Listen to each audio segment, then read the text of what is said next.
বন্ধুসকল, এহাল মাক দেউতাকে নিজৰ সন্তানটিক ডাঙৰ দীঘল কৰোঁতে কিমান যে কষ্টৰ স্বীকাৰ কৰিবলগীয়া হয়, কিমান আত্মত্যাগ কৰিবলগীয়া হয়, সেইটো নিজৰ মাক দেউতাকে জানে। নিজে এসাঁজ নেখাই হ'লেও নিজৰ সন্তানটিয়ে যাতে ভোকত বা লঘোণত থাকি কষ্ট নেপায়, তাৰ ওপৰতে তেওঁলোকে চিন্তা ৰাখে। কেঁচুৱাৰ পৰাই আৰম্ভ কৰি সম্পূৰ্ণ ডাঙৰ হৈ নিজে চলিব নোৱাৰালৈকে তেওঁলোকে নিজৰ সকলো সুখ স্বাচ্ছন্দ্য আৰু দুখ কষ্টক বিসৰ্জন দিয়ে। অসুখ বিসুখ হ'লেতো ক'বই নালাগে। দিন ৰাতি একাকাৰ কৰি সেৱা শুশ্ৰূষা কৰা আৰু গোটেই ৰাতি উজাগৰে কটোৱা, সন্তানক নিজৰ পচন্দ মতে ৰান্ধি বাঢ়ি ভালটো খুওৱা, শিশুকালত পৰিৱেশৰ আচহুৱা বস্তু দেখি হাজাৰটা প্ৰশ্ন কৰা আৰু মাক দেউতাকে তাৰ উত্তৰ দি আমনি নোপোৱা, নানা উৎপাত অশান্তি আমনি লগা কাৰ্য কৰিলেও মা আৰু দেউতা এই শব্দ দুটাৰ কাৰণে নিমিষতে সকলো ক্ষমা কৰি দিয়ে। তেওঁলোকে নিজৰ জীৱনটোক লৈ একোৱেই চিন্তা নকৰে। জীৱনৰ মূল্যৱান সময়বোৰ তেওঁলোকে নিজৰ সন্তানৰ বাবে অতিবাহিত কৰে। নিজৰ সন্তানৰ সুখতেই তেওঁলোক সুখী হয় আৰু সন্তানৰ দুখতে তেওঁলোক দুখী হয়। এয়াই হৈছে নিজৰ মাক দেউতাকৰ সন্তানৰ প্ৰতি থকা কৰ্তব্য। এতিয়া নিজৰ সন্তানৰ পিতৃ মাতৃৰ প্ৰতি কেনে দায়িত্ব আৰু কৰ্তব্য হোৱা উচিত।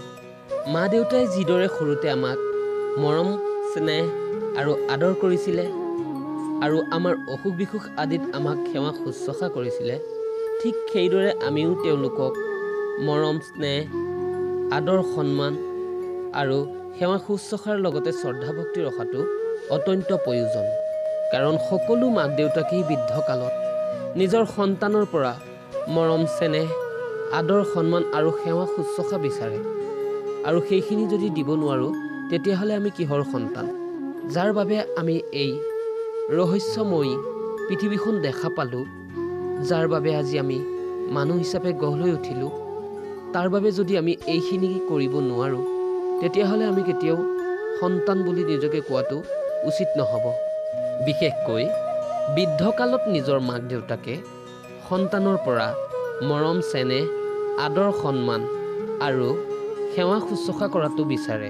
বৃদ্ধকালত সকলোৱে শিশুৰ দৰে আচৰণ কৰে আৰু সেই সময়ত যদি আমি তেওঁলোকক সহ্য নকৰি তেওঁলোকক বোজা হিচাপে ভাবোঁ, তেওঁলোকক আদৰ নকৰোঁ, অৱহেলাহে কৰোঁ, আৰু যদি তেওঁলোকৰ সেৱা শুশ্ৰূষাৰ পৰা আমি আঁতৰি থাকোঁ, তেতিয়াহ'লে তেওঁলোকে অন্তৰত অত্যন্ত আঘাত পায়। আৰু তেওঁলোকে যদি মনত আঘাত পায় তেতিয়াহ'লে ঈশ্বৰেও সহ্য নকৰে, আৰু তেওঁলোকে মনত দুখ পোৱা মানে আমি কেনেকৈ সুখ পাম?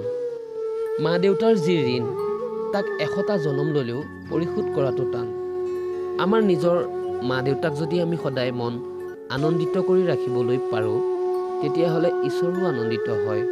আৰু নিজৰ পিতৃ মাতৃ যদি সদায় আনন্দত থাকে আৰু পিতৃ মাতৃ সেৱা শুশ্ৰূষা যদি আমি ভালকৈ কৰোঁ তেতিয়াহ'লে তেওঁলোকৰ যি আশীৰ্বাদ, তাতকৈ ডাঙৰ আশীৰ্বাদ বা পুণ্য আমাৰ বাবে একোৱেই হ'ব নোৱাৰে। গতিকে তেওঁলোকক সদায় মন আনন্দিত কৰি তেওঁলোকক আদৰ সন্মান মৰম চেনেহ শ্ৰদ্ধা ভক্তি কৰাটো আমাৰ বাবে খুবেই প্ৰয়োজন। যদি নিজৰ পিতৃ মাতৃক সেইখিনি দিব নোৱাৰোঁ তেন্তে আমি তেওঁলোকৰ সন্তানেই নহয়।